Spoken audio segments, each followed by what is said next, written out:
Arkadaşlar, benim canım çok acıyor gerçekten.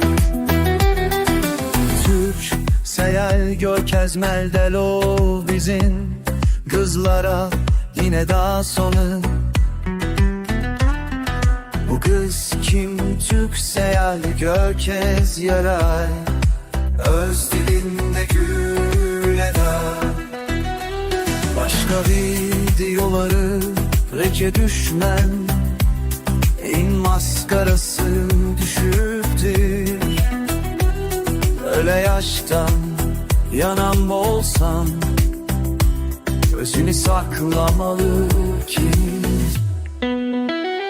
Tercüme edip vereyim, Türkmen mi bu? Kapoyma prosni ponyal, her gözler piyor bu.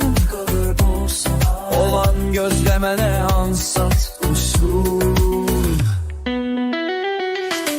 Canına can oksan mes boyan, Türkmece öğrensen canın sücer.